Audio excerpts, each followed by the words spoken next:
Good morning, everyone. I'm very happy to introduce today's Stormwater Seminar Series speakers.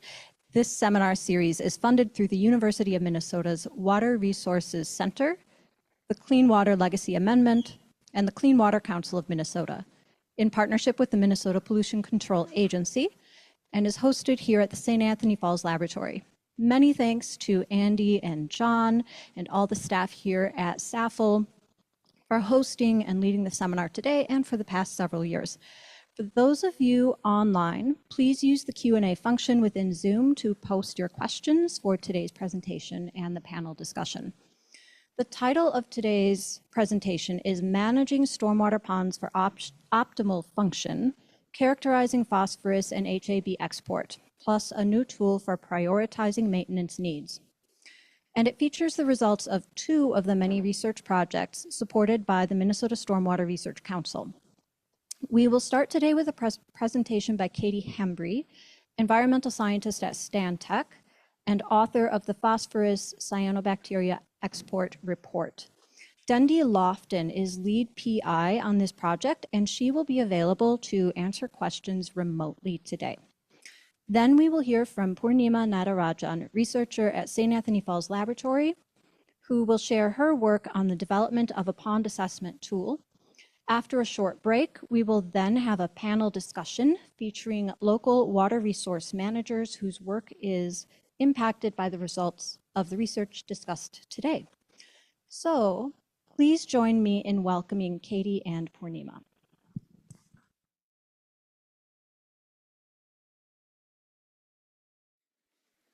Okay.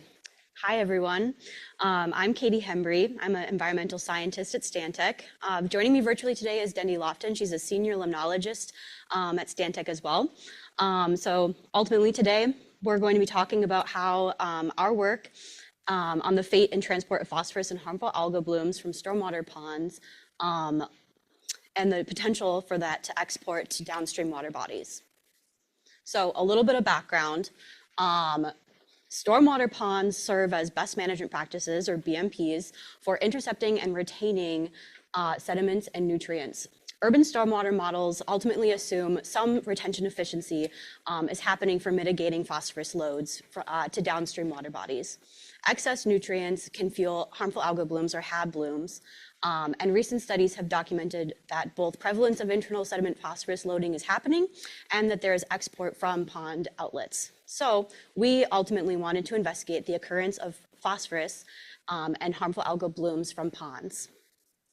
But what are harmful algal blooms? Well, they're dense cyanobacteria that grow and ultimately have the ability to produce toxins that can harm humans and wildlife.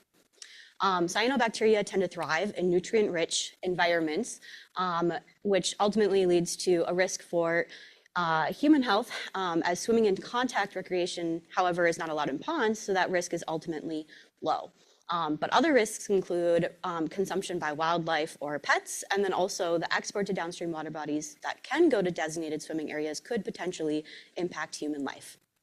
So with all of that, we ultimately wanted to quantify phosphorus loads and occurrence of harmful algal bloom export from stormwater ponds, which prompted 4 primary research questions. 1, what are the phosphorus loads being exported to downstream, and are harmful algal blooms exported downstream as well? Are there possible correlations with phosphorus or harmful algal blooms export and what's going on with the pond, the stormwater types or criteria as categorized by the Minnesota Stormwater Manual? Thirdly, are there design and maintenance improvements that may reduce phosphorus or harmful algal blooms and their export? And finally, can cyanobacteria and cyanotoxins survive or rather persist throughout the storm sewer system? Are there retrofit options that could inactivate harmful algal blooms prior to that export happening? So in order to do this, we picked 3 ponds that had various characteristics, including watershed area differences, surface area for the pond, and so on.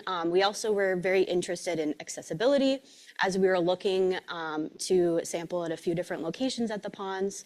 So in case it's kind of hard to see, the uppermost pond is Camden Pond, directly below it is Logan Pond, and in the southernmost part of the map is 25th Avenue Pond. All these ponds are located within the Minneapolis area.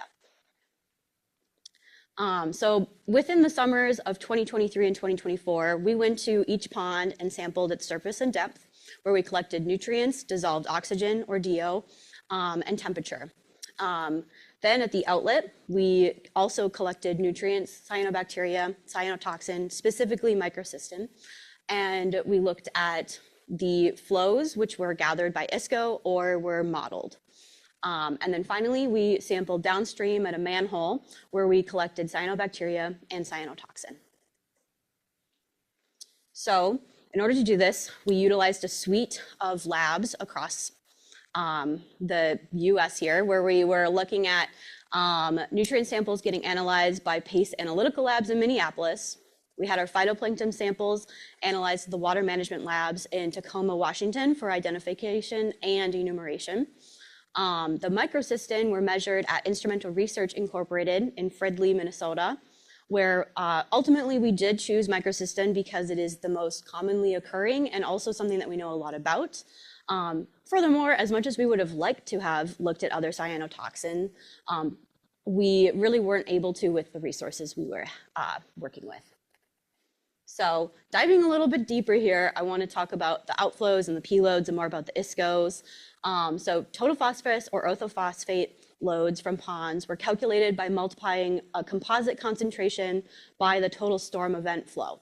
To get that total storm event flow, that's where the ISCOs come in. Unfortunately, our ISCOs failed at 25th and Logan Pond for multiple events, and ultimately we were able to use the City of Minneapolis citywide XP swim model in order to fill in those data gaps. Something to note here is that Camden Pond outflows were measured by the Minneapolis Park and Rec Board, which were provided to Stantec, and in return we provided that nutrient, cyanobacteria, and cyanotoxin data back to them. Camden is a pond that they pay very close attention to, and so this was a really great thing to have available in terms of data. So let's talk a little bit about what we found. So total phosphorus concentrations varied considerably across the ponds among discrete sampling sites at each pond and events. Let me backtrack just a second here. The orangish or yellowish color, that's orthophosphate, and the blue is total phosphorus. Total phosphorus and orthophosphate are on the y-axis, and on the x-axis we have those locations where we were at. So surface, hypo would be surface and depth, and then also the outlet, the ISCO. Anyways, so Camden Pond and Logan Pond both exhibited higher total phosphorus concentrations in the pond and at the outlet, which were all above 100 micrograms per liter, compared to the 25th Avenue Pond, where all but 2 samples were much lower than 100 micrograms per liter. In all storm events, total phosphorus was detected in the outlet of the ponds, indicating that there's some kind of export going on here to downstream water bodies. However, a limitation of our study design was not collecting the inflow data, so we weren't able to directly measure the pond's nutrient retention efficiency. So looking at the cyanobacteria, we saw variations at each. So here we have blue-green toxic algae, or rather blue-green algae that can produce toxins, was found predominantly throughout all of the sites. These graphs here and the following graphs are all representative of the data we were looking at. The other thing to note here is that they even vary in whether the dominance is higher at the outlet or the manhole.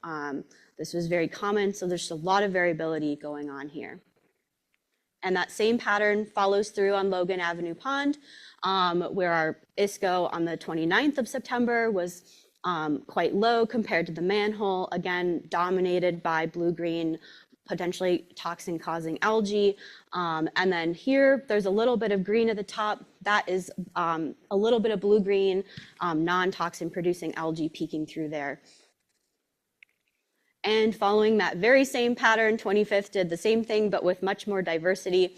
So here we have in green, some diatoms. We also have the blue-green algae that's non-toxin producing, along with a dominance again of the blue-green toxin producing. And on that note, on all of the samples except for 2 at 25th, the toxin producing cyanobacteria were predominant. However, we want to emphasize the point that presence does not indicate persistence of cyanotoxins, but indicates rather a potential for those toxins to be produced.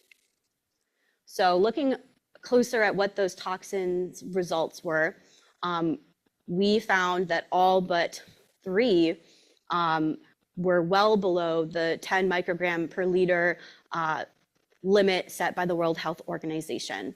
And all but 1 were below it. So right over there on the 29th of September, we had 1 that was 10.2, so just barely above the limit there. So looking further at this, we have total phosphorus and orthophosphate export from each pond during each event in pounds per storm event. However, sampling inflows, again, was not in the scope of our work, unfortunately, but it would be quite great to have for future studies. So looking here, we were looking at the correlations, and there's a lot happening on this slide. So I'm just going to kind of walk you through it. So on the left-hand side, or rather this guy right here, the total phosphorus versus max pond depth, we have on the y-axis that surface total phosphorus in micrograms per liter, and on the x-axis we have that maximum pond depth in feet. Here we found that ultimately it correlated. It explained about 67%. What it's saying here is that the deeper the pond, the greater the total phosphorus was.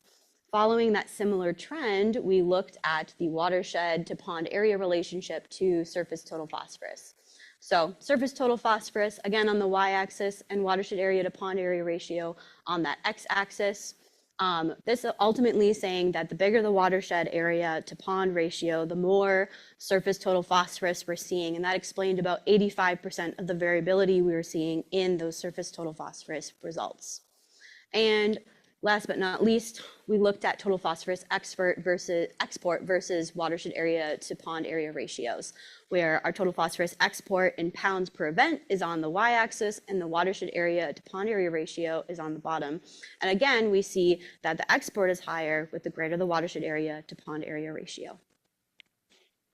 So we ultimately used all of this information and compared it to the criteria in the we used the ponds information to compare it to the criteria in the Minnesota Stormwater Manual, where red is indicating that we're not meeting criteria, yellow is that we're meeting basic criteria, and green is we're meeting that enhanced design criteria.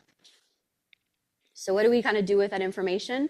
Well, we ultimately are looking at what are the limitations on pond performance regarding nutrient retention substantiated by comparison to the criteria in the Minnesota Stormwater Manual. Ultimately, there are no specific retrofit designs identified for cyanobacteria or cyanotoxin mitigation.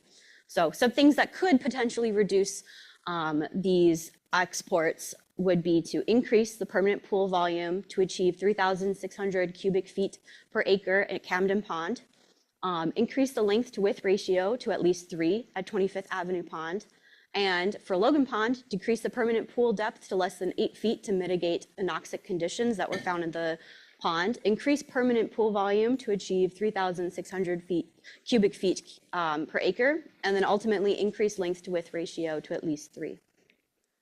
So all of this is telling us that in all storm events, total phosphorus concentrations were detected at the outlet of the ponds, indicating that there is some kind of export going on.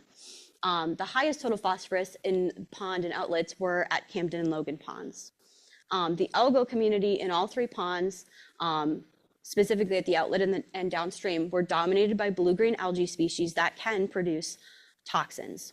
All but 1 measured microcystin concentration was below the World Health Organization's limit of 10 micrograms per liter, which poses relatively low risk to public health. Total phosphorus concentrations in the ponds were partially explained by pond depth and the watershed area to pond surface area ratio, where we saw that the higher the ratio, the higher the likelihood that the pond is undersized relative to its drainage area. And finally, the watershed area to pond surface area ratio also explained about 70% of the variability observed in total phosphorus export from the measured ponds. So looking to the future, it's always worth noting that stormwater ponds are dynamic systems that function differently depending on pond geometry, morphology, along with some other variables. So it's important to monitor the outlet and water quality, especially in areas where ponds are positioned upstream as nutrient best management practices to protect impaired water bodies downstream. There's also, it's worth noting that site-specific evaluation of ponds performance, of the pond's performance compared against modeled assumptions are needed. Additionally, stormwater pond monitoring and maintenance activities are critically important for both evaluating pond performance against optimal design criteria and determining retrofit opportunities to maximize performance.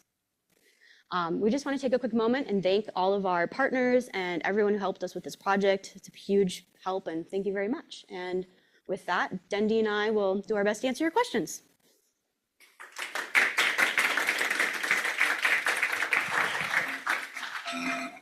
Thank you, Katie.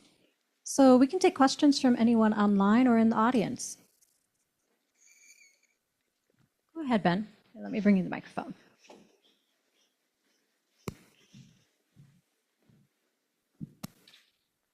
Hi, thanks for that. I was wondering what the goal was in, I'm hearing myself. Okay. What was the goal in sampling the outlet with the ISCO and then the manhole further downstream? Some of those were a lot different, so I'm just curious what you were expecting to see and why some of those might be so different if you had any ideas. Yeah, so we wanted to monitor those because we really were interested in that export, and those manholes were connected to the ponds. So we wanted to see, okay, what's getting out at the outlet and then what's changing between the outlet and the manhole that connects down to that further water body. Yeah, did I miss any parts of your question? Oh, yes. That's a great question. I personally am not quite sure. I didn't know exactly what to expect going into it. It was really just like, all right, let's see what happens for me. But perhaps if Dendy has any comments, I'll let her answer. Yeah, thanks, Katie. I didn't quite hear the question. I heard the first question, but I didn't hear the second one, if that could be repeated. Yeah, Dendy, basically what was expected with the, why do you think there's differences between the outlet and the manhole? Like why that variability exists or what we were expecting going into that? Yeah, good question. And, Katie was right in the first part that it's very just exploratory to see, okay, are HABs or their toxins being transported downstream? So that was really the primary question. Can we see it in the outlet? And then are those parameters being transported downstream?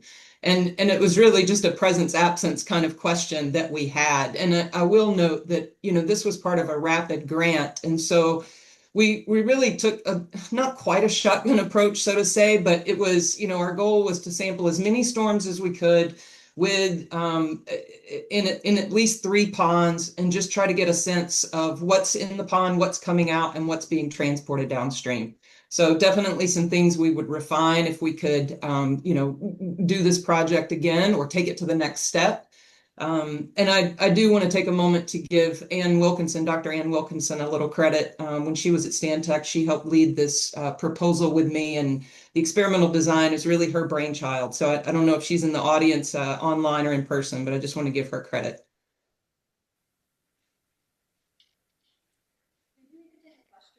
Online audience? What sort of interventions might help ponds perform better on this metric? Are there any correlations with the age of the pond or date of last dredging? Yeah, good question. I'll take that one, Katie. The main thing that we have found is that monitoring and maintenance of the ponds is really the most critical piece. I'm trying to recall off the top of my head when these ponds were last maintained. And I may have to get back to you online with that answer to that question. I don't recall off the top of my head, but I don't believe any of the 3, maybe one of the 3 have been dredged. But I'll get back to you on that question, Ross. Randy, I know you had a question.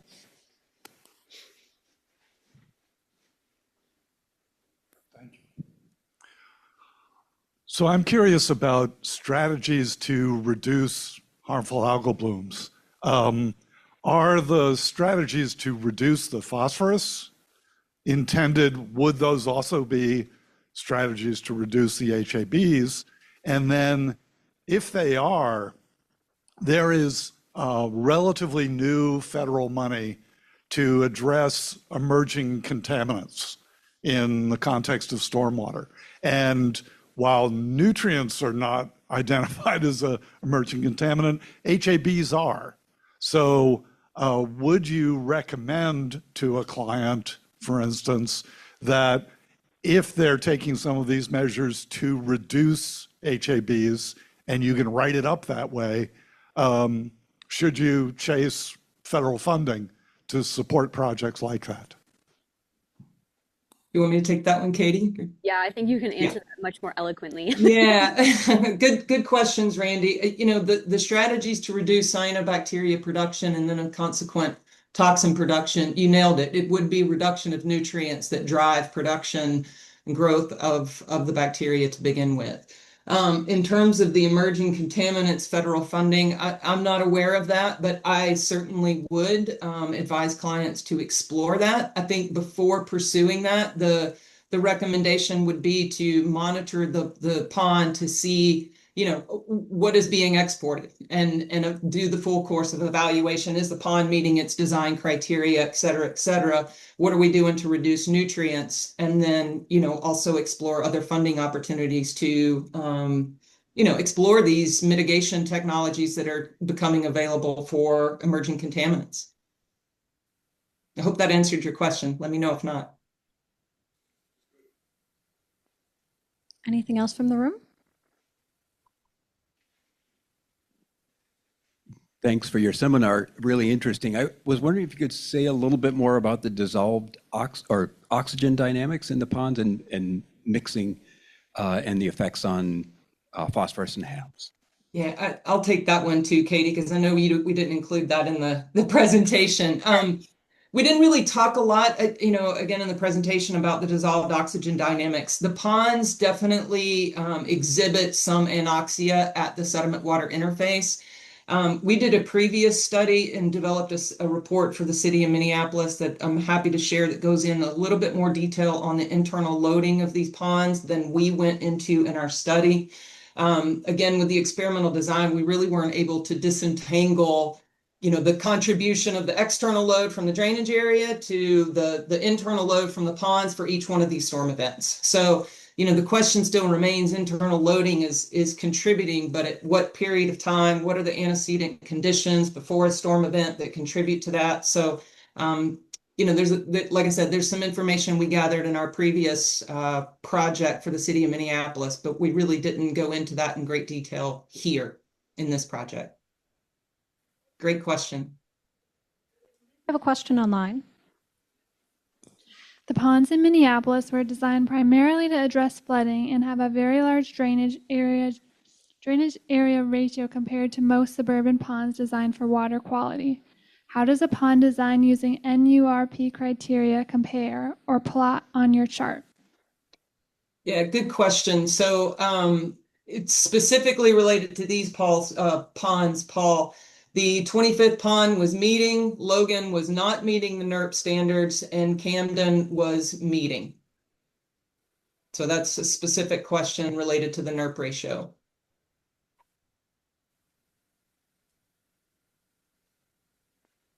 Anything else online?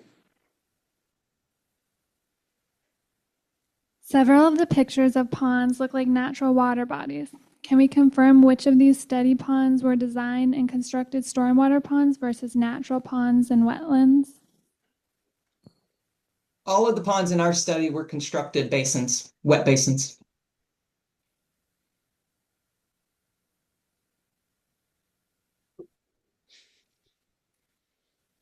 Another question, if there's time. I have two questions, actually. One, I'm just curious about the role of groundwater in the 25th Avenue Pond, which is, we've been sampling a little bit because it's heavily groundwater dominated, and wondering if that's sort of a virtue of its small watershed area or some other factor.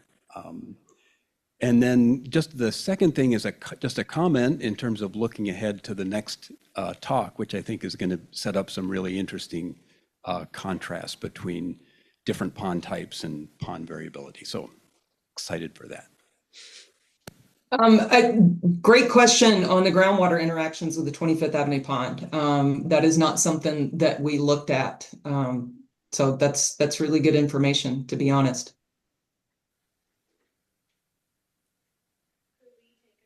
From our online audience.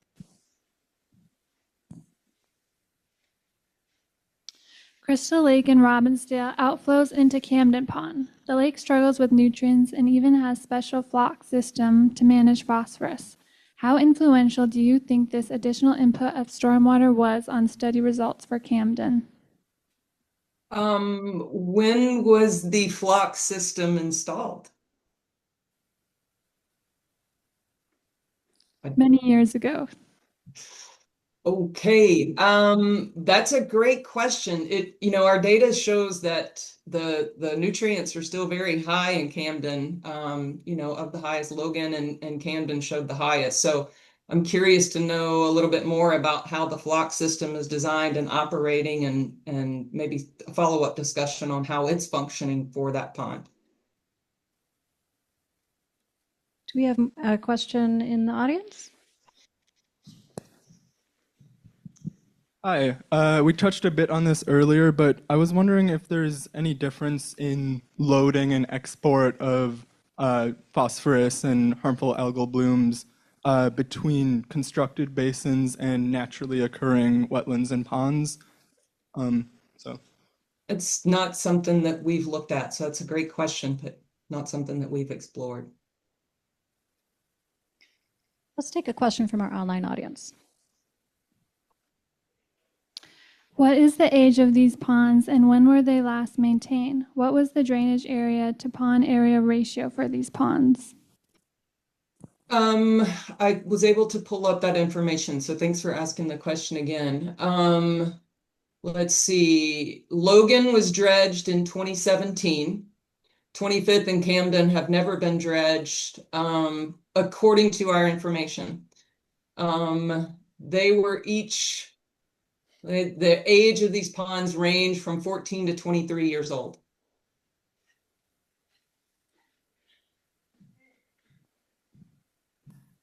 Thank you.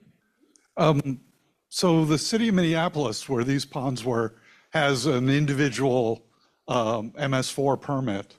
The existing MS4 general permit requires permittees to assess ponds for treatment effectiveness in dealing with phosphorus. Does this study say anything about the treatment effectiveness of these ponds? No.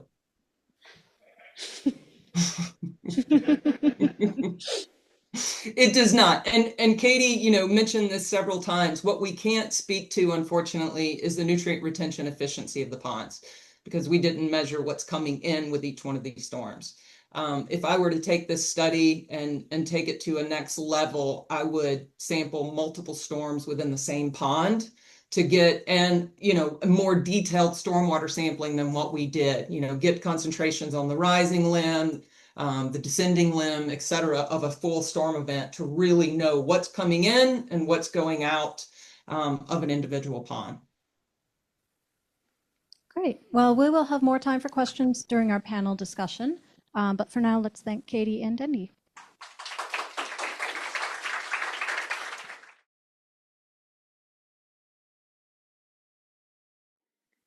Hello, everyone. I'm Poornima Natarajan. I'm a researcher here at the St. Anthony Falls Lab, and I'm going to be presenting on a pond assessment tool that we had developed, and with the MSRC grant, we refreshed the tool a little bit. So the presentation is kind of going to cover both, because I want to set up a stage as to give you all information on how we got to developing the tool. We developed the tool, and then with the recent grant, we made some updates to the tool. So here we go. So for this particular project, I want to acknowledge the collaborators, Ben Janke and Jacques Finlay, who were the co-PIs, and John Gulliver, who was involved in the development of the tool itself. And there were many staff, grad students, and undergraduate students who have done a lot of work with all the projects that we have done so far that got us to developing the tool. Like I said, the initial tool was developed under funding from the local road research board, and the MSRC funding gave us an opportunity to test and validate and update the tool. And along this way, we have many, many cities and watershed districts to thank since we started our research on ponds, because all this work would not be possible with support from many of these organizations. So I guess everyone knows what ponds are. You see them everywhere. They are popular because they provide flood control benefits. They slow the runoff, retain the runoff, and during the time that the water is, or the runoff is held in the pond, there is some water quality benefit that is presumed because of the settling of particles that are in the runoff.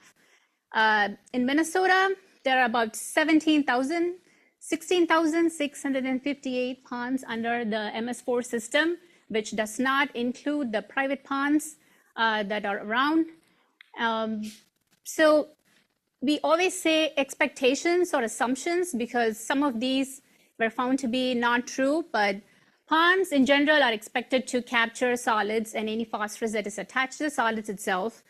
Ponds are like mini lakes. So they are small, they are shallow, which means they are well-mixed system, which means they have plenty of oxygen in the water column. There's no thermal stratification, which means phosphorus is being retained in the sediment, which is an important phenomenon. However, phosphorus retention in ponds is a complex process. You already saw this graphic in Katie's presentation, but pond itself, and there are things that are going on within the pond and processes that are going on around the pond, which is going to impact how the phosphorus that is entering the system is going to be cycling through the system and eventually leave the system.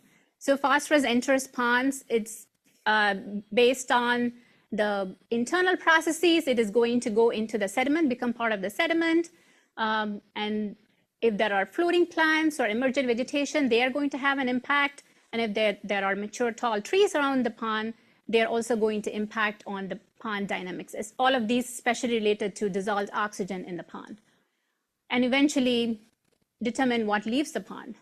So I won't go into the detail of everything that we have done. So this is kind of like our main discoveries since the time we started our research in 2016. So these are results from many, many projects that we have done. First, many ponds are highly stratified system with low dissolved oxygen. The plot here shows the concentration of dissolved oxygen from the surface to the bottom of the water column. So if you see blue color, that means the water is oxygenated. If you see yellow color, the pond is under anoxia, like low dissolved oxygen below 1 milligrams per liter. So this pond is probably like the worst case, but we have seen many ponds which look like this, starting from, it's missing the duration, but this is starting from June through October of a certain season. What we have found with many of the lab studies is that under low dissolved oxygen, there is a high potential for the phosphorus in the sediments to be released into the water column. So we actually did confirm that with showing in this plot is an empirical relationship where ponds which had low DO also had high total phosphorus in the surface water. One other thing that I want to highlight is the impact of free floating plants in ponds, which includes like duckweed and watermeal. They do seem to have a major impact on the dissolved oxygen concentration and eventually phosphorus in the pond. So the question is, are aging ponds still functioning as intended, as they were designed for their primary purpose? Again, mainly for phosphorus removal. And how do we know whether our ponds are working? How can we rapidly and easily assess ponds? We know that we have many ponds, especially in Minnesota, for a phosphorus water quality, because ponds have been changing because of the sediment that is being accumulated in the sediment, and there is like vegetation growing in the pond and around the pond. So with the project that we completed with the local road research board funding, our primary goal was to develop what we want to term as risk indicators that show that a pond is at risk of having poor water quality. So the first thing that we did was to establish relationship between features of the pond and features in the landscape and tie it to the phosphorus functionality. And we developed a tool, which is the pond assessment tool, to evaluate these indicators of functionality for phosphorus water quality. So when we talk about poor water quality, there are three things that comes to mind. The first would be, or that we considered, the first would be high total phosphorus in the surface water of the pond, anoxia or low oxygen in the water column that would promote the phosphorus to release from the sediment, and thirdly, high rates of phosphate release from the sediment. So like I said, we relied on all the data that we had collected over the years to do this exercise. So there was data collection in terms of like comprehensive survey. We do intensive field sampling during the summertime, like biweekly visits to ponds to collect profiles of dissolved oxygen, conductivity, temperature, and phosphorus water quality. High frequency monitoring using continuous monitoring stations, and parallel lab studies where we take samples of sediment from the pond and we look at the potential for phosphorus release and understand the sediment chemistry. And also we relied on the data set that was collected by like cities, watershed districts, and also consultants. So thank you to them too. So we used all of this, and then the data covered a diverse range of sites that had different watershed history, had different location, age, size, depth, and vegetation presence. So I don't have the time to show every single analysis that we did. So here are a few, and the primary message or confirm what we have presented before. So we did find strong correlation between what we want to call as anoxic factor. It's a term that is used in lake literature a lot, which explains the extent of anoxia, how much of the pond is anoxic for a certain duration. So we found strong correlation between anoxia and the presence of floating vegetation, anoxia and pond water quality with respect to pond TP, and also sediment phosphorus release that was tied to what is in the sediment itself, like the sediment chemistry that I mentioned before. So the big message, or the message here, is stratified and densely covered ponds that also have sheltering tend to have low dissolved oxygen in the water column and over the bottom sediments, which is triggering phosphorus release from the sediment, creating an internal load in the pond itself, which ties to higher phosphorus concentration in the pond, sometimes exceeding the concentration of inflow runoff. So we found all these empirical associations, and then we went into developing the pond assessment tool. It is a spreadsheet-based tool to mainly identify and evaluate ponds that have a likelihood of poor phosphorus water quality.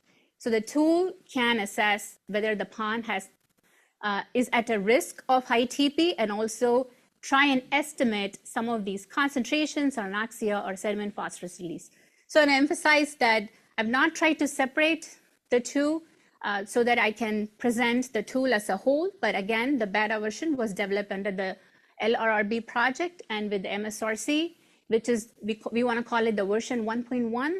The tool was updated, some new features were added, and also we validated the models to make sure that they are good to be included in the tool. So what I won't be doing today would be giving a demo of the tool. I don't have the time to do that, but I'm going to highlight what the tool can do with some examples. So the first tool I want to show is the risk of high water surface TP.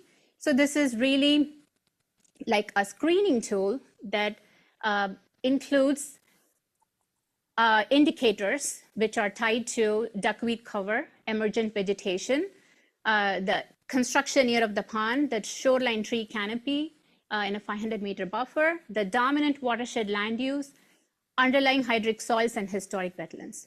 So if you see the list, these are tied to basic characteristics of the pond itself.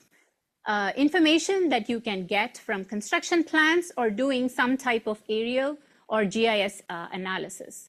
So when we put this tool together, and we recently had a workshop and was presented to a small group of practitioners, they were really excited by this tool because this is a really fast way to screen a large number of ponds.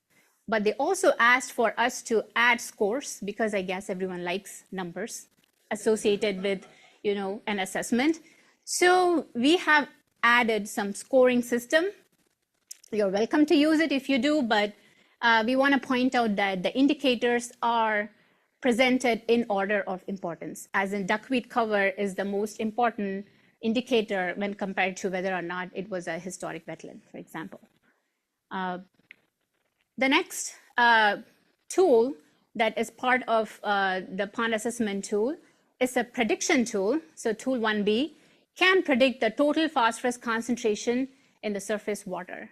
So when I say prediction, it's basically a collection of simple and multiple linear regression models that we built, like based on all the empirical relationship that I showed before. So we chose the best, or the ones that had the lowest standard error for our with the data set that we had. And if you look at the inputs, it has combination of both the basic site data, like characteristics of the ponds itself, and some inputs that would require some type of measurements in the pond, so which we want to call as intensive data as input. So we tried to put together a list of models. I believe it has about 12 models that you can use to predict what is the probable concentration of TP in the pond itself. I don't have time to go into the details, but the best approach we found to getting at this value was to use a collection of models rather than rely on one or two of the models. It seemed to give a better result. We also have other tools, which I did not include in the presentation.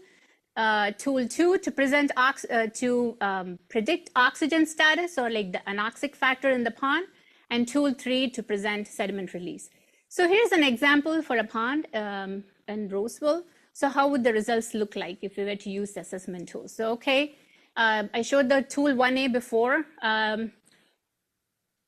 Duckweed cover emergent vegetation can be found from Google Maps, like Google Earth, and you use some GIS layers to find some of the other information, and then you start assigning scores, and okay, you have a score of 7.1. So the number itself may not mean much, but as you will see in a future slide, that if you're doing this for many ponds, then you can like rank the ponds. But that is a higher number that you get, and then with using a couple of models from tool 1B, we were able to predict the TP concentration in the pond. Both because this pond had more data, we were able to either use the observed anoxic factor or the model anoxic factor, so which is the extent of anoxia. So which predicted that, okay, this pond does have a concentration that is close to the average concentration measured in many ponds in the Twin Cities metro area. So it's likely to have a higher TP concentration.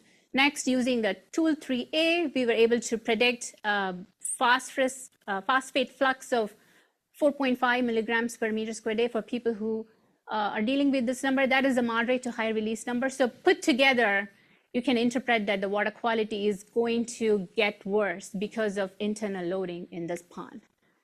So one of the things that also came out of the project was, this was a request that was made by practitioners, because there's a lot of information to process.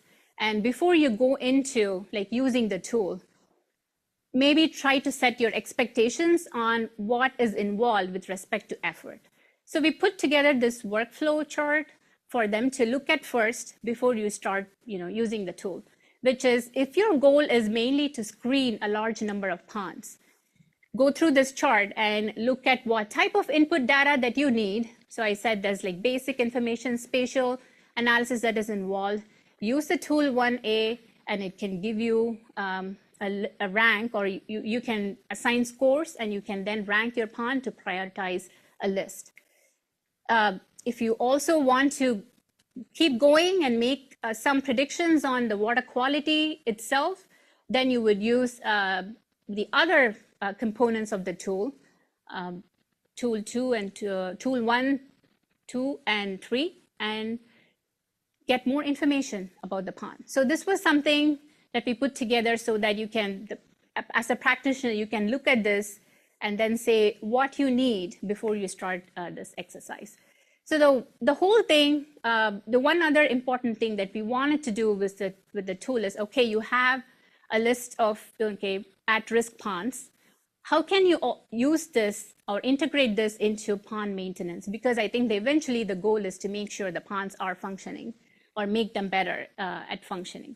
So we think the screening tool and also the other models can be used to rank and prioritize ponds for further monitoring or maintenance. So this would be for a city that manages 30, 100, 200 ponds, which is a lot of ponds to go to and take measurements on. So the screening tool would be a really quick way to do this assessment. Also, if we were using the other tools in the pond assessment tool, we'll be able to identify what are some of the risk factors that are coming up with high values. And then if we were to address those specific risk indicators, maybe there is some type of maintenance action that can be applied. So for example, if the pond has high high anoxic factor, which means there is low DO in the pond for an extended duration, maybe you can try dredging so that you can reduce that oxygen consumption by the sediment, or install aeration. So these are just suggestions that we can provide based on what you can find. But if there is high TP, maybe if you do some type of chemical treatment like adding iron filings or alum, that would be a way to go.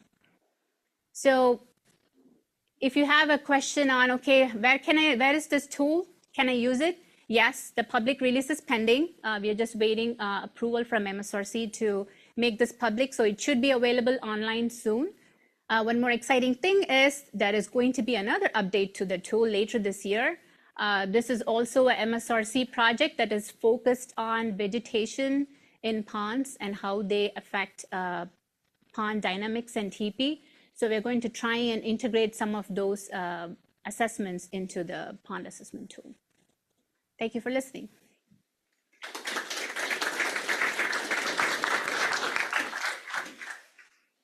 We've got time for questions for Poornima. Do we have anything in the room?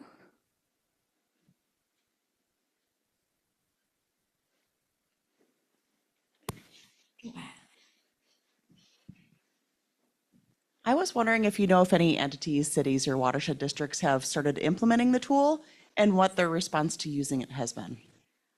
Yes. So over the past couple of years, we have been sharing the tool with a small group.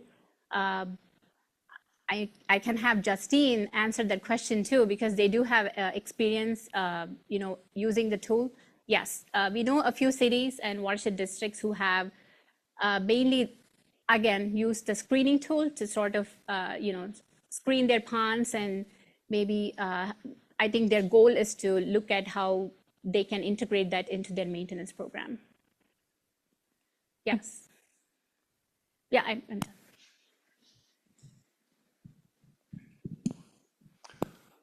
So this is brilliant stuff. Thank you, and to everybody else who's been involved. So now you've screened, you've predicted, you've potentially found high priority problem ponds. Are there elements in this work that can be applied to arrive at solutions? Or is that the next project that y'all are going to be looking to get funding for? As I mentioned, there is a maintenance framework that we did propose with the tool, which I gave an example of. Like if you were able to find your at-risk ponds and able to find which is the highest risk you are facing, then there are definitely suggestions on what could be adopted. But there are also parallel MSRC funded projects where we are looking at remediation measures and how long they last and what to do. So I think they all kind of fit together as a big piece. Yeah. I believe we have a question online. Yes. It wasn't clear to me with the TP data. Is the emergent vegetation causing higher TP or is it the opposite? Good question. That was based on, clearly you saw that the range was, where we drew the line was 50%, below 50%, above 50%. That was just the trend that was observed in like 220 something water bodies that we looked at. With respect to what, if they're related, I certainly think they would be, but that plot is showing that if you have over 50% emergent cover, those water bodies tend to have higher TP.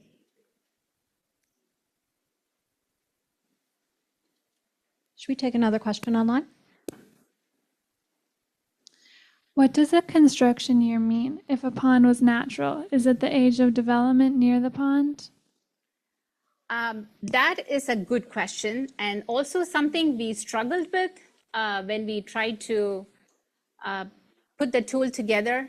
So in the screening tool itself, we do mean construction age, which would be applicable to ponds that were constructed and designed. We meant in some of our other analyses or some of the other components of the tool, what we have used is the age of development around the ponds, because we couldn't find, first, the reason is many ponds were not constructed, they were just converted wetlands, they were historic wetlands. So we used the year that the surrounding area was developed. So that would be the factor or the input in the other prediction tools, but in the screening tool, we do mean the age it was constructed. So I think in the future updates, that is something that we want to change, reanalyze our data to see if we can change it to the year of development rather than construction age, because we acknowledge that that is not something that is easily available or can be found. Thank you for that question. Let's take another question from online. I'm curious if floating treatment wetlands added to ponds to treat nutrients are contributing to phosphorus loads over time. I would not be able to answer that question because we did not have any ponds that had floating treatment wetlands. It's certainly an interesting idea, and I know that there are other studies that have looked at that, but I do not have experience with floating treatment wetlands. So I don't want to speak for other people's work. All right, one last question. Thank you, Jessy. Not a question. I'm going to take a cue from my mentor next to me, Randy, make a comment. Based off some of the data-driven questions as part of the HAB presentation and something Poornima just mentioned, I just wanted to say the final reports for both of these projects and their appendices and the worksheet and the pond assessment tool will all be available on the website midsummer, so you can look for those. And to Randy's question about the next steps in research, having to do what the tool might discover in terms of remediation or the next steps in pond management, it's not just one study. I can name at least 5 studies where we're looking at, so what do we do about aeration or forebays or phosphorus remediation or plant, so I would point you all to the Minnesota Stormwater Research Council website at the current projects for that. And last but not least, if you're interested in any of these ponds that were part of the study, for those of you from Minnesota, in your inbox later on this afternoon will be an invite to our first pond tour later on this summer. Great. Well, thank you, Poornima.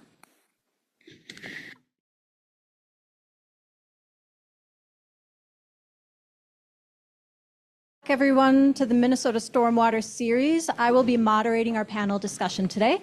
I'd like to remind everyone in the audience that this discussion is going to largely consist of your questions, both in person and online. If you are joining us online, please use the Zoom Q&A function to ask your question or to upvote questions that have already been submitted. For those of you in the room today, we will be passing the microphone to take questions. So let's get started. First of all, we have, to my far right, your left, Justine Dauphinais, who is the Water Quality Coordinator from the Coon Creek Watershed District and is also a board member of the MSRC.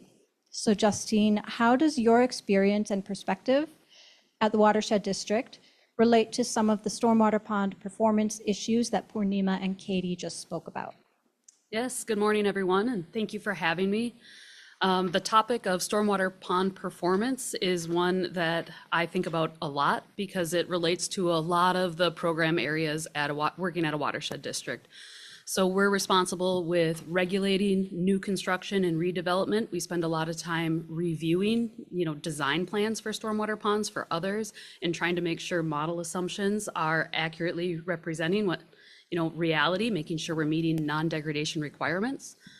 As a watershed district, we are also a non-traditional MS4 community. So we're regulated by the MPDS MS4 general permit, and there's requirements there for operation and maintenance of our BMPs like storm ponds to inventory them, inspect them, to model and measure their performance, as well as maintain them. And then in our kind of planning, research and monitoring and capital projects program area where I mainly work, we're interested in pond performance, making sure that we are doing water quality monitoring for our impaired surface waters and figuring out mitigation strategies. How might we retrofit these ponds, identify the ones that are performing well and not performing. So findings, kind of looking for factors causing kind of malfunction of ponds is very interesting to us. Great, thank you, Justine.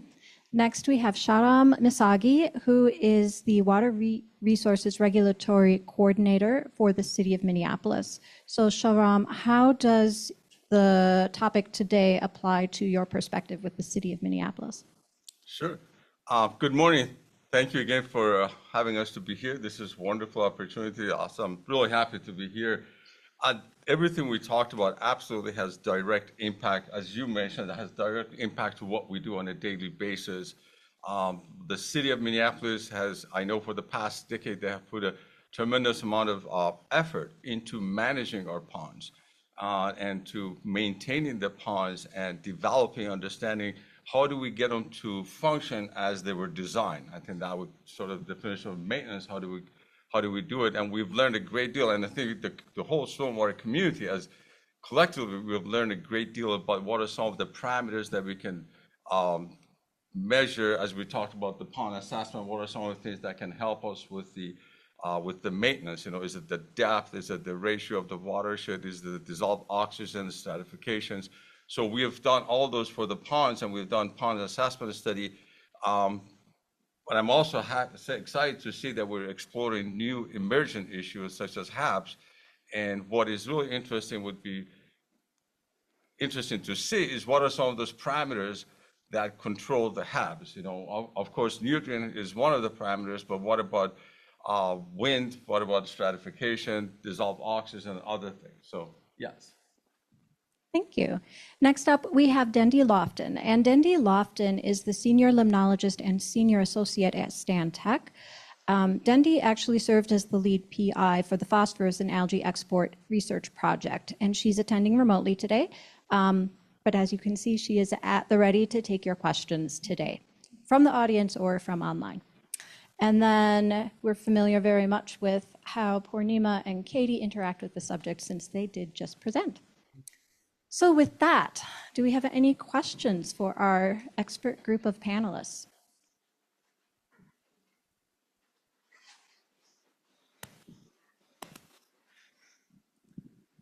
So I guess my question, from what I've seen, there seems to be a lot of variability in both phosphorus and algal blooms as far as the time and the season and even within storm events. So how best do we account for that variability when we are doing an assessment or an evaluation or looking at management techniques? Yeah. Can you guys hear me okay? I guess I'll kick us off. The variability is an excellent question, and I don't know that I have a great answer, to be honest. I mean, I think, as I said earlier, one of the next steps that I would choose to investigate is more details around single storm events and multiple storm events within a pond to try to get at some of that variability. In our study, the composite sampling only tells one piece of the story when you do a composite sample for waters coming out of a pond during some storm event. So we were missing some key information there that could drive that variability based on a storm event, antecedent conditions, how heavy the storm event is, and then what time of year it is. We're absolutely going to see some seasonal variability with our ponds being, predominantly in the open water growing season, and then what's happening with longer, growing seasons on into the fall. I think we'll continue to see some of those dynamics at play too.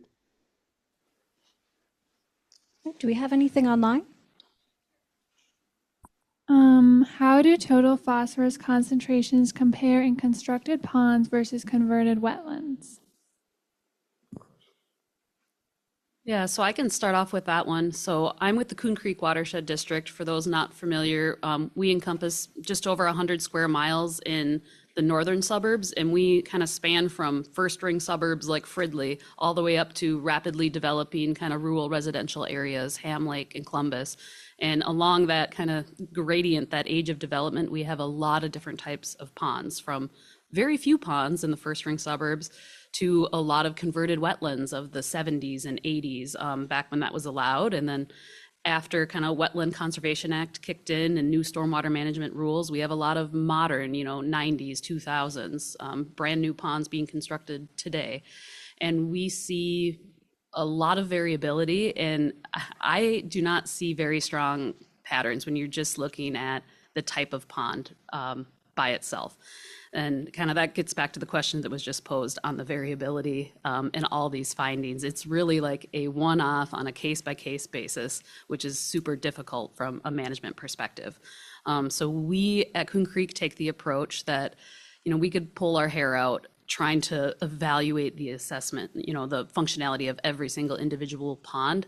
So taking a step back at our kind of sub-watershed level and our impaired reaches and really monitoring the receiving waters. And then where we have specific, high dissolved oxygen, dissolved phosphorus in our streams, that's kind of a note that, we might have some pond export problems. So we'll look at the ponds immediately upstream, of those sampling locations. So we kind of look at the receiving water and then only dive into those details when necessary. Comment on this question. Great question about the HABs.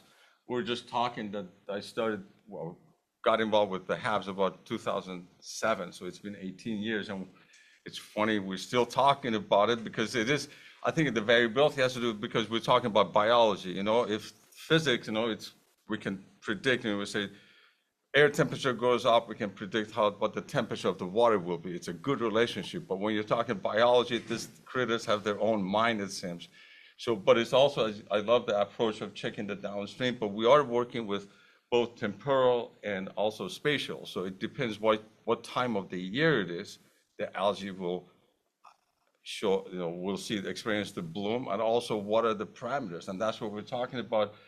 I think more research needs to be done of what are those parameters. Is it I know for our case, we have done sediment leaching from the sediment in our ponds. Is it the phosphorus? Is it the dissolved oxygen? Is it the stratification? Is it the wind?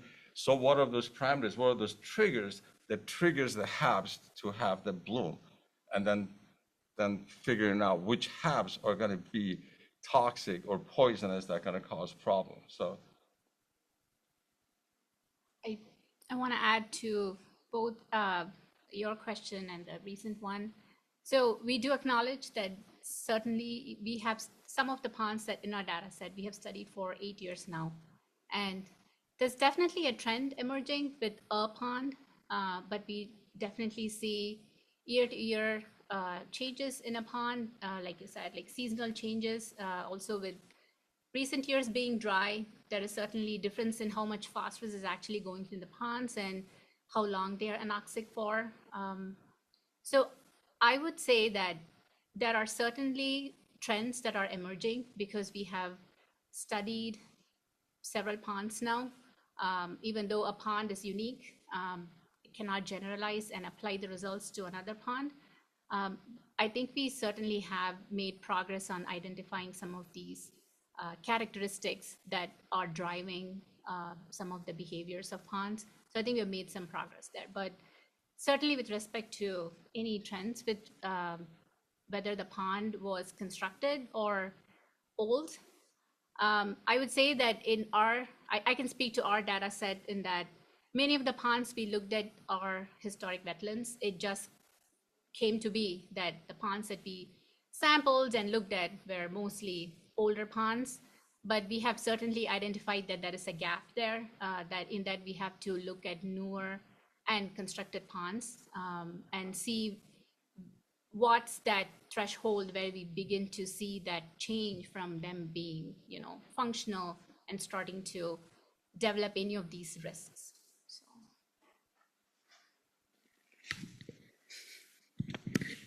I now have a speaker.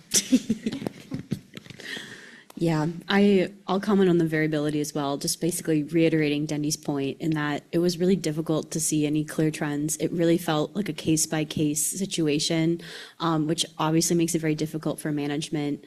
I can speak a little bit to the fact that, it was interesting to find out there was groundwater trends going on at 25th, which begs the question of, okay, what else is going on that potentially is impacting these? And maybe those are things we should be considering.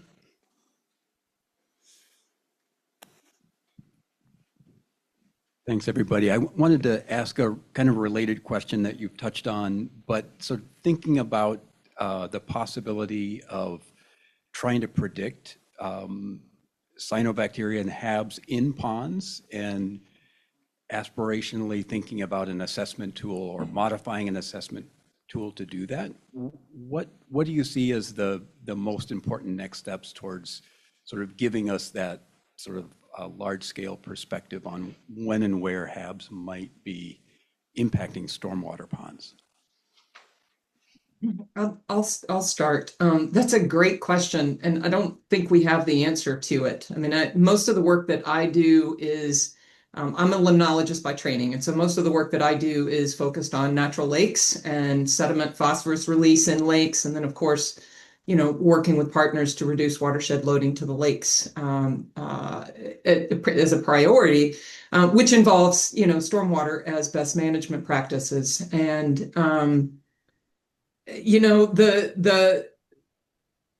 the fact that stormwater ponds are so nutrient rich, tend to be more shallow than lakes and warm. These are just conditions that cyanobacteria will thrive in.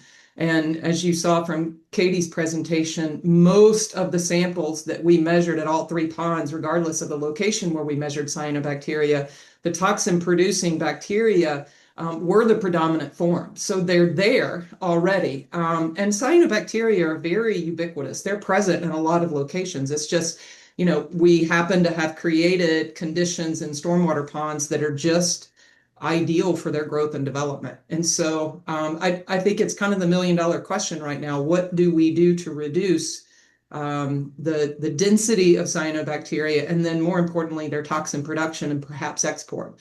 So I think considering where ponds may be most likely to influence downstream waters, if there are considerations for potential cyanobacteria being dense, having dense growth in a particular pond, considering how far upstream it is from another water body, and investigating that. It may just be some site-specific investigation for a little while just because of all that variability. So I think we're a ways off from developing a tool specific to cyanobacteria in ponds.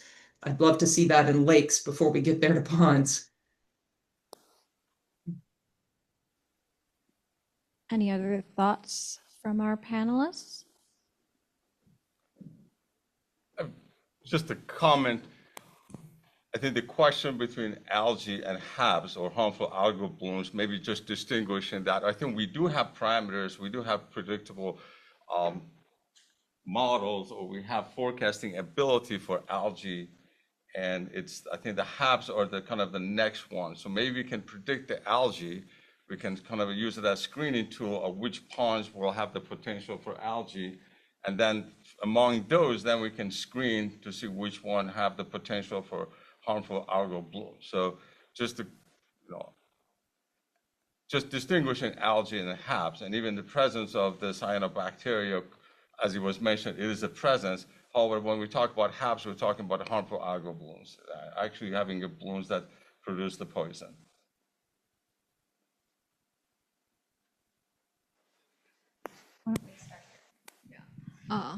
Thank you for the great panel. I have a question. When, like, from the inlet to the outlet of the stormwater pond, do you see a change in sediment texture, like from finer in the inlet to coarser at the outlet? In that case, if we have a folding treatment wetlands near the outlet, I guess the impact on the oxygen level could be very small. Yeah, I wonder what your thought on this. Yeah, I think typically the sediment by the inlet is coarser, and you find more organics by the outlet because they are the last to settle. So there's definitely more mucky sediment based on the flow path, and eventually more in the, with respect to how it impacts DO, I think the ponds that we have looked at are just so old that they are mucky all over. But when we do like specific coring studies, like the sediment cores that we collect, we definitely see changes in the sediment phosphorus composition, like how organic and how much mobile the form of phosphorus is in the sediment from the inlet to the outlet.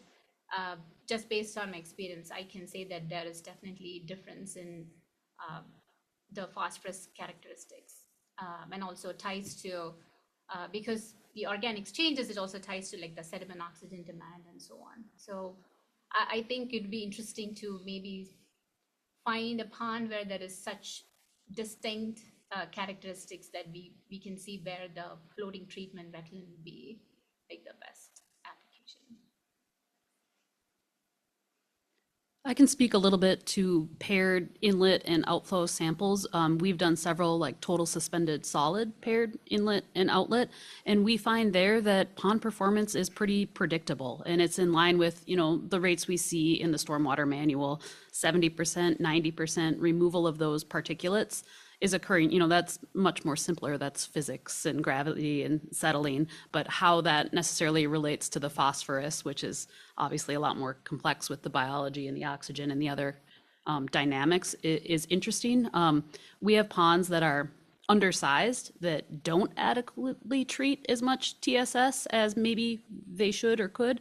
And there we see a lot of just anecdotally, fine sediments leaving these that haven't had a chance to settle. We don't do particle size distribution on these samples.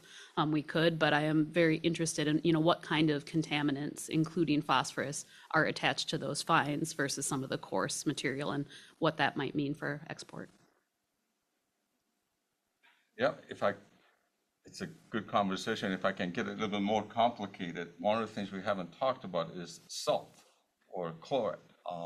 And I know St. Anthony Falls Laboratory has done research as well, and we have measured our ponds, and actually, how usually we have the temperature stratification. Now we have actually chemical stratification where we have a higher density water at the bottom, which leads to anoxic condition and the leaching of the phosphorus. So that adds to the issue of the HABs as well.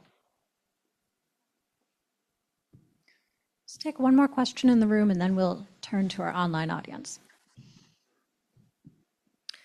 Yeah, so in thinking about a city's decision to implement new green space, especially near historic BMPs or even newer constructed ponds, what would your recommendations be to that approach, considering that, for example, some tree canopy can influence P load, and there's just different I guess, aspects to consider with that? What are your recommendations?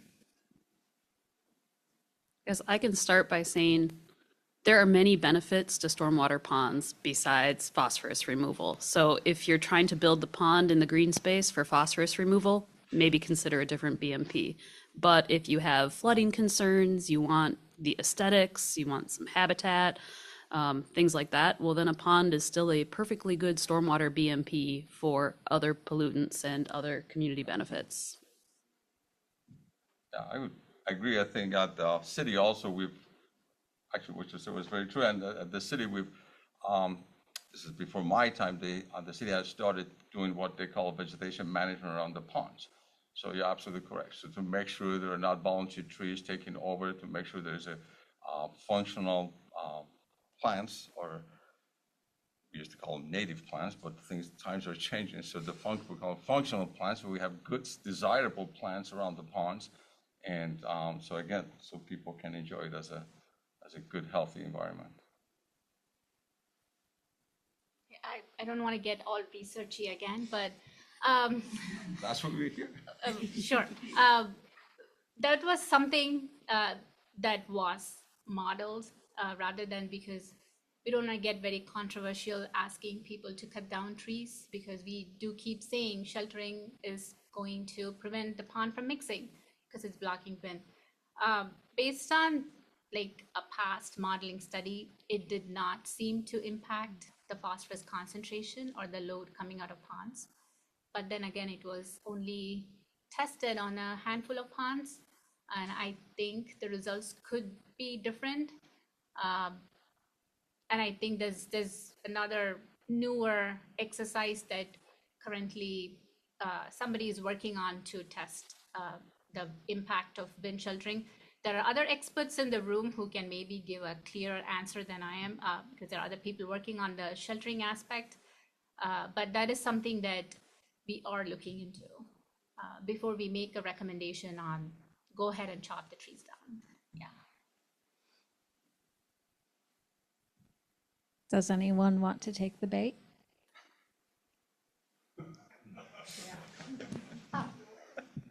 So I guess it should be you, Ben, that takes the bait, but it's me. You also have to think about the houses that are around and the trees that are a distance from the pond, and they also affect the amount that the wind can get down to the pond. And so your wind is going to be low around the pond, even if you cut the trees down. You still have the banks.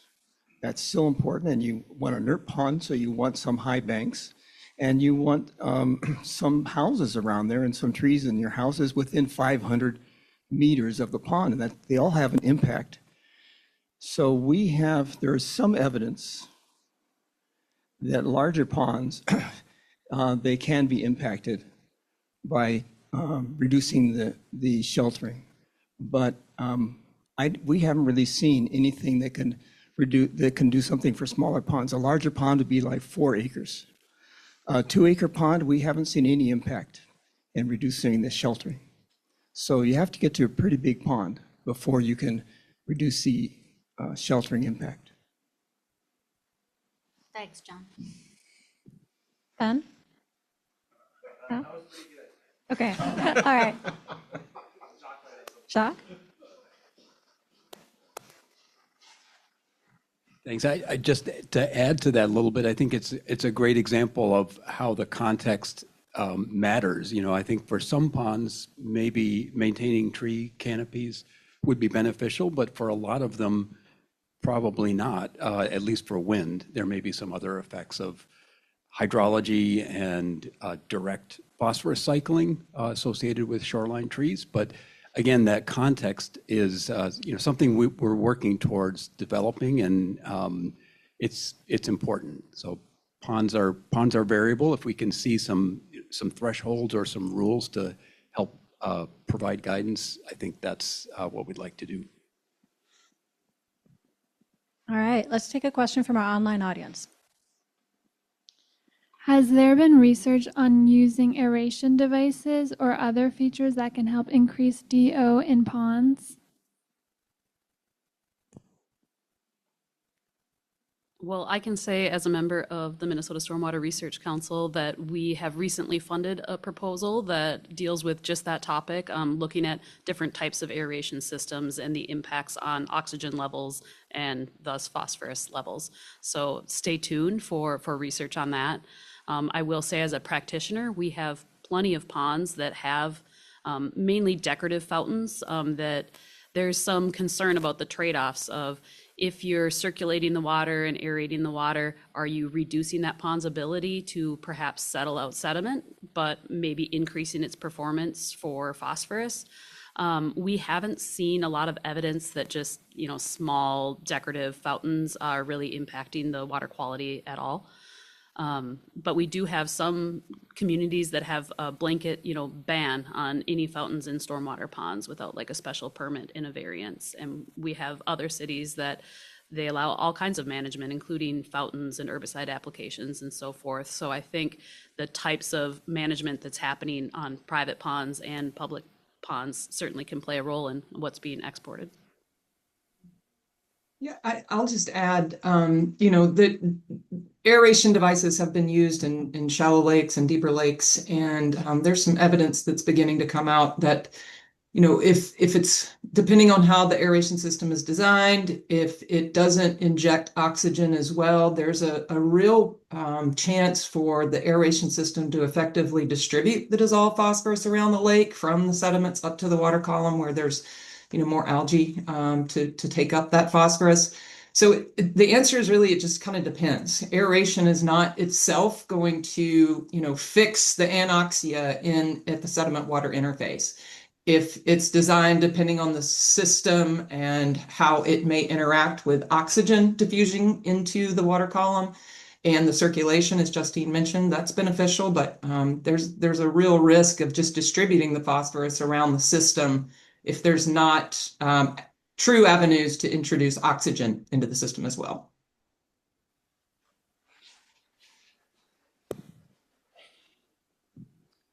So I've also been looking at this a little bit, and all the evidence is circumstantial in the response of the ponds to an aeration system. I haven't found any measurements that have been taken to demonstrate that a pond is actually better or worse or whatever.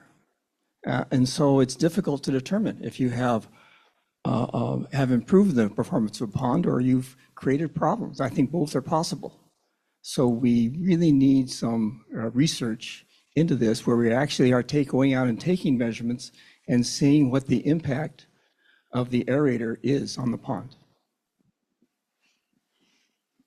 I'll add too that it might not just be an aeration system adding oxygen and helping with anoxia, but like fountains also impact the floating plant community. So if you can maintain a larger area of the pond that's free of duckweed, then that might be impacting your oxygen dynamics. So it's a very complicated question, and I'm really excited to see the scientific results. All right, I think we've got one more question in the room. 2 more questions in the room. We'll start at the back here. Thank you. I was just wondering if anyone, excuse me, knows of any correlations, either positive or negative, regarding the presence of aquatic vegetation and how that affects the occurrence of algal blooms in the water.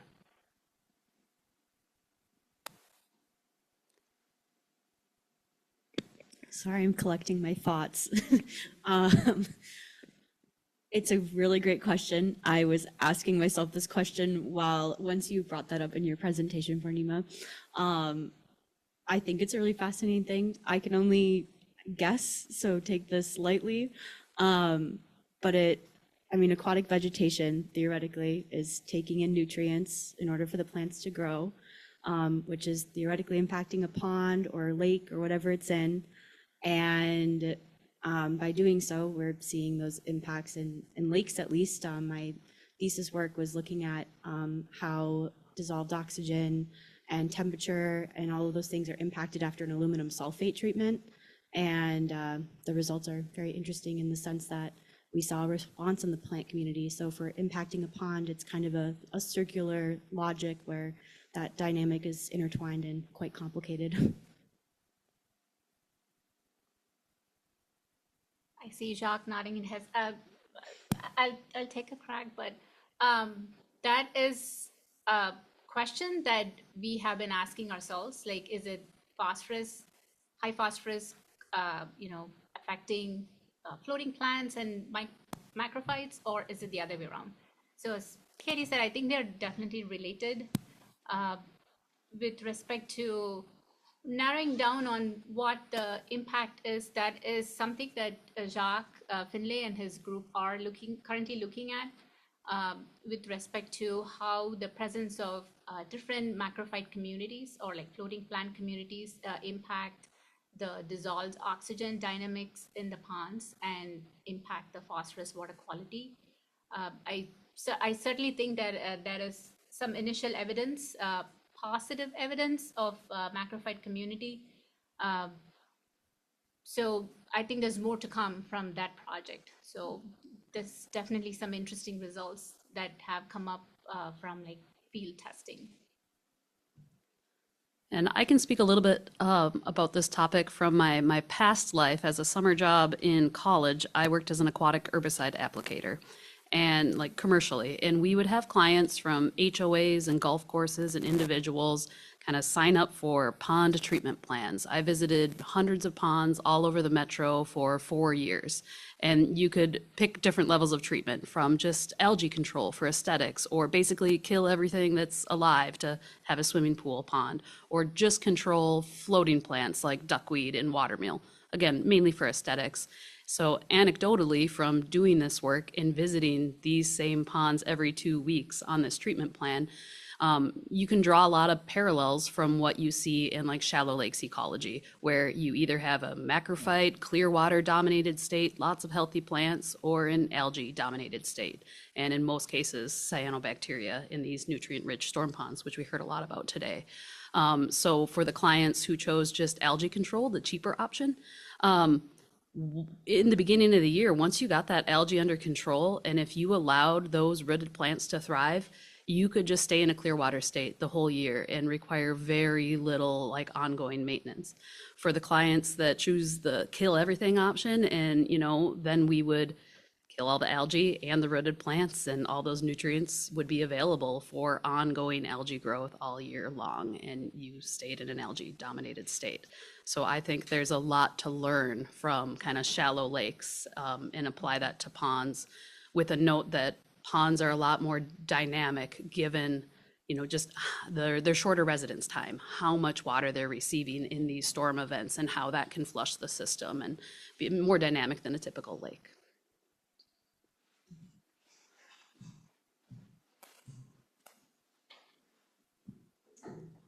Hi. So I was wondering if the levels are higher in like in the fall, because of the leaves and like when they like litter and stuff. Because where I live, they only sweep the streets once, and it's usually like in like late September. And I know that's like not like really smart, because the trees, they still have the leaves, and then if it rains, it'll just like have all that phosphorus like into the lakes or like any like water nearby. So I was just wondering if that's like, like if that applies to the management that you are working on and stuff.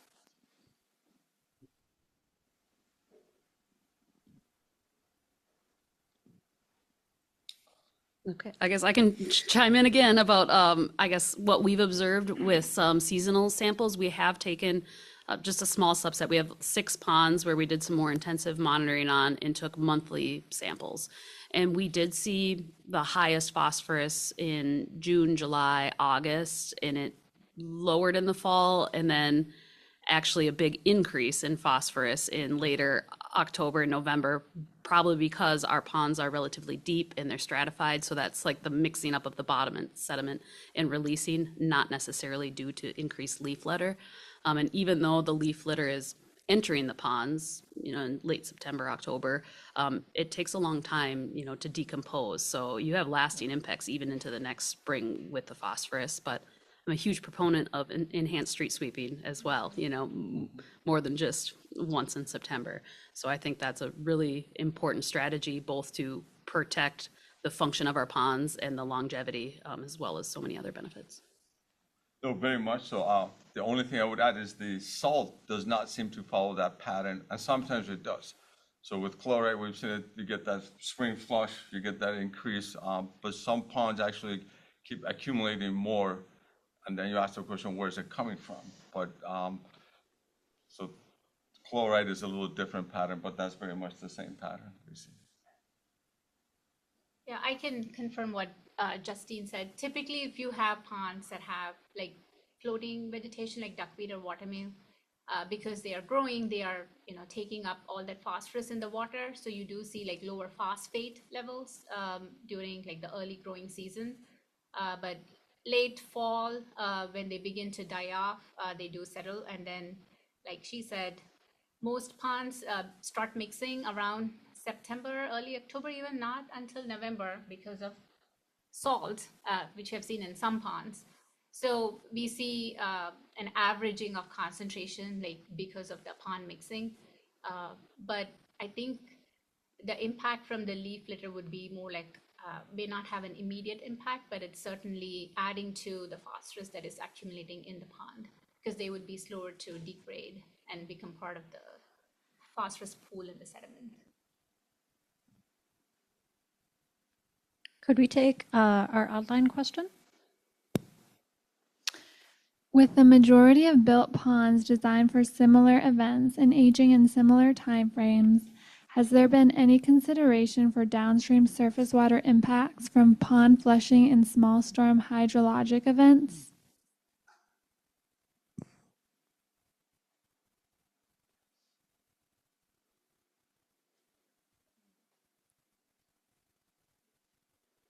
I'll take the first stab at this again.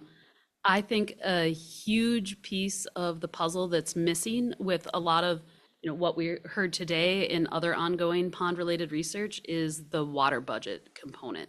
Just because there's a presence of phosphorus and the presence of cyanobacteria, and we know that there's export, how much export on an event standpoint, a monthly standpoint, an annual standpoint are we talking? We really need to have a better understanding of the water quantities that are coming through these systems, the smaller events. A lot of our hydraulic models are kind of optimized for the 100-year event, and they're looking at flooding. So instead, looking at these, sub 2-3 year events is critical missing piece.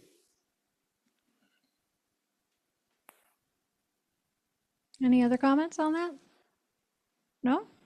All right. I can add to Justine's point. That is something that we wanted to do with the pond assessment tool, because from some of the mass balance studies that monitoring that we have done, like inflow outflow monitoring and taking measurements of water level in the pond, we know that the discharge amounts from ponds do vary. So like it depends on how much load is released from the pond at what time. So that is something that we really wanted to do with the pond assessment tool, but we found we could not find enough data to come up with that type of a model, because there is very less inflow outflow monitoring information out there. And that is something we are still trying to look at though, because I think the hydrologic balance closely ties into the phosphate export from ponds. Randy? Thanks. So I have a two-part question. For what it's worth, even I feel badly about asking these questions. So I'm thinking about MS4 permitted cities, many of which have 100 or more stormwater ponds. Several years ago, before this wonderful pond work got started and underway, we used to think that the phosphorus treatment effectiveness of stormwater ponds was almost entirely a function of depth and volume, wet volume. And then the PCA wrote into the MS4 general permit a requirement that every permittee look at every constructed stormwater pond once every 5-year permit cycle, but even with 100 or more ponds, that's a big deal, to determine function. Are they still doing the job? And when it was just depth and volume, that was pretty simple to do. Now we've got this whole wonderful additional tool with how many different variables? 7, 8? So now assessing function could be much more complicated and would be very difficult to meet a permit requirement like this. It seems that the workflow chart that you all developed, particularly with the highest level screening assessment at the beginning, could be critically important. And through all this, I'm looking for a reaction, I think, rather than an answer to a specific question. So I'm thinking, for instance, we may end up in a situation where the city's coalition draws up a written procedure template that lots of cities can pick up, and this function assessment can be performed using the highest level screening approach to meet the permit requirement. And then where necessary and appropriate, the city can choose to move down into the more sophisticated, more expensive, more extensive approaches. So I'm curious for a reaction to that. The second part of the question is, it's wonderful to have this tool to be able to identify where function has been lost or impaired, and even a predictive tool to find out where it may happen in the future. That becomes a different question in a regulatory context. So, for instance, another always entertaining permit requirement in the MS4 general permit requires cities to perform maintenance where it's determined to be necessary because of loss of function. You have to either do it as soon as possible, there's fun, or where it's going to take you more than a year to get to all of them that you've identified, you have to provide a written schedule. So again, that wasn't a nightmare when it was just depth and volume, but now with all these other variables and with a tool that can much better identify loss of function, those maintenance responsibilities may skyrocket. And that's going to become an interesting challenge under the MS4 permit requirements. So I'm curious for a reaction on that concept as well. I apologize, really, but thank you. I thought we were making it easier to find problem ponds. I would say that for the maintenance aspect, I know right now it is, like you said, it is depending, any type of maintenance is mostly targeting capacity, and it would be focused on dredging. So there's nothing much, nothing more to pond maintenance. So I think hopefully with our research, there's something more you could do before you go to the point of dredging, unless it's absolutely necessary that you have to remove the sediment to restore capacity. We are hoping that the tool would use to maybe try other options, before it gets to the really expensive option of dredging the ponds. Sorry, that was a really simple reaction. No, it's then. nice. I mean, there's a possible silver lining here. We would have thought. Thank you. Yeah, I'll second what Poornima said. That's the silver lining. I'm hoping that perhaps we can manage ponds with vegetation management or things like smart outlets to change, the residence time or create some cycling or change oxygen dynamics. But my initial reaction to your question was, I agree. And as a MS4 community, I only have 5 ponds, and it's still an overwhelming amount of work. And I have a master's degree in aquatic ecology. So for cities that have hundreds of ponds and maybe very little knowledge of limnology and aquatic ecology, this is an insurmountable problem. So I think as a watershed district, we can be a technical resource and perhaps we'll be enlisted to help with a lot of this work. So I'm hopeful there, I guess, job security. But yeah, I think I am in charge of some aspects of our MS4 reporting, and we did one of those self audits, which is really great. Shout out to the MPCA on their audit form. And one of the listings was, do you have written procedures to evaluate the function of your ponds for TSS and TP removal? The answer was no, I don't have a written procedure on that. So I wrote one. We haven't been audited yet. We're compliant now. But what I did was asked the neighboring MS4 communities, what do you use? And almost everyone had just the same boilerplate template that was looking at, do a bathymetry survey or a couple sediment cores and see how much is your pond filling up. And if it's filling up more than X threshold, schedule it for maintenance. And we know it's a lot more complicated than that. So we wrote a tiered approach, what you're talking about, that involved using Poornima's screening tool, the beta version of it, and to try to prioritize our systems, then collect some field data, maybe paired inlet and outlet. And then if that shows response, then maybe dig into more of the sediment flux and temperature profiles and things like that. So I think that's the way we're all headed, probably. Did I see another question in the room, John? No? Okay. Well, we're nearing the end of our time. Before we leave, I would like to ask each of you what your key takeaways are from today's seminar, and/or what lessons have you learned on this topic that you would like to share for the benefit of our audience. And maybe, Dendy, could we start with you? Yes, thank you. Great question, Jessy. It's been great to hear everyone's perspectives. I think this was such a great format to hear from practitioners in different, I won't say sides of the aisle, but from different components, right? Our cities and our watershed districts and the researchers and consultants like myself that interact with across both all sectors.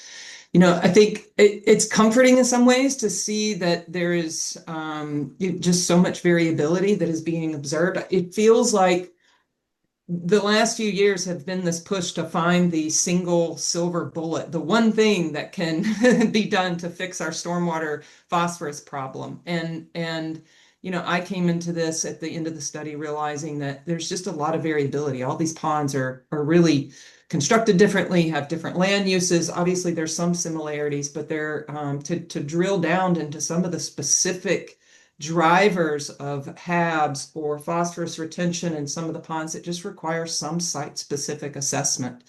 And I guess in some ways that was comforting to hear that sort of paradigm as others are experiencing that and feeling that as well. Justine, how about you? Any key takeaways?